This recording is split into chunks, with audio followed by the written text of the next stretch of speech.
Doctor Haris ചിറക്കലിന്റെ വെളിപ്പെടുത്തലിന് പിന്നാലെ അന്വേഷണം നടത്തുന്ന വിദഗ്ധ സമിതി ഈ ആഴ്ച തന്നെ റിപ്പോർട്ട് സമർപ്പിക്കും. റിപ്പോർട്ട് ലഭിക്കുന്നതിന് പിന്നാലെ മെഡിക്കൽ കോളേജുകളിലും അധ്യാപക തലത്തിലും അഴിച്ചുപണിക്ക് സാധ്യതയുണ്ട്.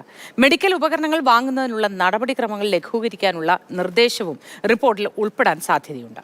രാഹുൽ ജി നാഥുണ്ട് വിശദവിവരങ്ങളുമായി നമുക്കൊപ്പം. Rahul, good morning. റിപ്പോർട്ട് വരുന്നതിന് മുൻപ് തന്നെ അഴിച്ചുപണി ഇതിനോടകം ആരംഭിച്ചിട്ടുണ്ട്. ഈ സിസ്റ്റം മുഴുവൻ പ്രശ്നത്തിലാണ് എന്ന് ആരോഗ്യമന്ത്രി തന്നെ സമ്മതിക്കുകയും ചെയ്യുന്നു. സൂപ്രണ്ടുമാരെയും അനധ്യാപകരെയും മാറ്റി നിയമിച്ചതുകൊണ്ട് മാത്രം ഈ സിസ്റ്റത്തിൽ മാറ്റം ഉണ്ടാവുമോ? ഒപ്പം ഈ സാധനങ്ങൾ വാങ്ങാനുള്ള രീതി അത് ലഘൂകരിക്കുക എന്നത് എത്രത്തോളം പ്രയോജനകരമായിരിക്കും ഈ ഘട്ടത്തിൽ?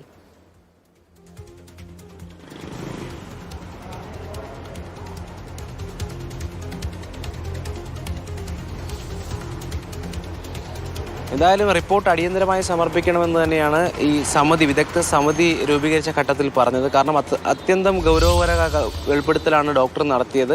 അത്തരത്തിൽ അതിന് പിന്നാലെ നമ്മൾ നടത്തിയ അന്വേഷണത്തിലും ഈ രോഗികളുമായി ബന്ധപ്പെട്ട വിവരങ്ങൾ, മരണം പോലും സംഭവിക്കുന്ന തരത്തിലേക്കുള്ള കാര്യങ്ങൾ റിപ്പോർട്ട് ചെയ്തത്. അതുകൊണ്ട് തന്നെ അത്യന്തം ഗൗരവകരമായ ഒരു കാര്യമായതുകൊണ്ട് റിപ്പോർട്ട് അടിയന്തരമായി സമർപ്പിക്കണമെന്ന നിർദ്ദേശമാണ് വിദഗ്ധ സമിതിക്ക് നൽകിയത്. അതെന്തായാലും ഈ ആഴ്ച തന്നെ ഉണ്ടാകുമെന്നാണ് നമ്മൾ മനസ്സിലാക്കുന്നത്. കാരണം ഇതിന് ഒരു സിറ്റിംഗ് കൂടി വേണം. ആ സിറ്റിംഗ് കൂടി കഴിഞ്ഞതിന് ശേഷം റിപ്പോർട്ട് ആരോഗ്യവകുപ്പിന് കൈമാറാനുള്ള സാധ്യതയാണുള്ളത്. അതിൽ ഏറ്റവും പ്രധാനപ്പെട്ട രണ്ട് കാര്യങ്ങളൊന്ന് അഴിച്ചുപണി തന്നെയാണ്.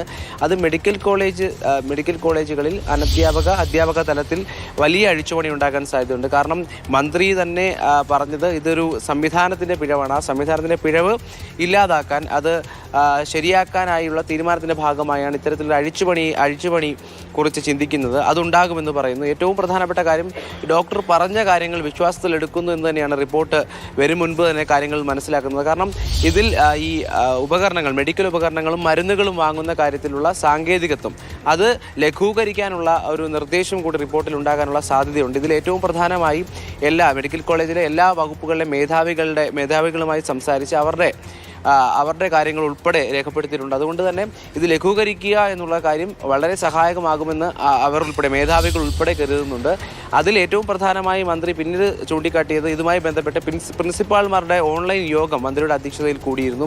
അതിൽ പറഞ്ഞത് ജീവനക്കാരുമായി ചേർന്ന് കൃത്യമായ ഏകോപനത്തിലൂടെ അടിയന്തരമായി നടത്തുന്ന ശസ്ത്രക്രിയകളും മരുന്നുകളും എല്ലാം ലഭ്യമാക്കണം, അത്തരം സജ്ജീകരണങ്ങൾ ഉണ്ടാക്കണമെന്ന് കൂടി വരുന്നുണ്ട്. എന്തായാലും ഒരു വെളിപ്പെടുത്തലിൻ്റെ പേരിൽ ഇത്രമാത്രം കാര്യങ്ങൾ മുന്നോട്ട് പോകുന്നു എന്ന് തന്നെയാണ് നമ്മൾ മനസ്സിലാക്കുന്നത്. ഒപ്പം ഈ ഡോക്ടറിനെ വിശ്വാസത്തിലെടുത്തുകൊണ്ടാണ് ആരോഗ്യമന്ത്രി ഈ വെളിപ്പെടുത്തൽ വന്ന തുടക്കം മുതൽ ഇന്നുവരെ കാര്യങ്ങൾ മുന്നോട്ട് കൊണ്ടുപോകുന്നത്.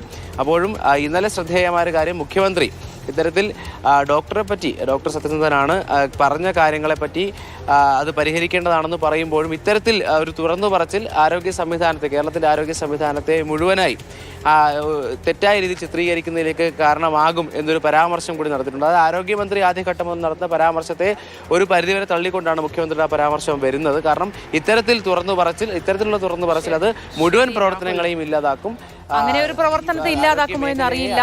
ഗതികേടിനെ കുറിച്ച് ഡോക്ടർ ഹാരിസ് പലവട്ടം പറയുകയും ചെയ്തതാണ്. പല രീതിയിൽ ഇക്കാര്യങ്ങൾ പറഞ്ഞു, കുറെ കാലങ്ങളായി സഹിക്കുന്നു, ഇനിയും അത് വെച്ച് പൊറുപ്പിക്കാൻ കഴിയില്ല എന്നതുകൊണ്ടാണ് ഇത്തരത്തിൽ പ്രതികരിച്ചത് എന്നും പറയുന്നു.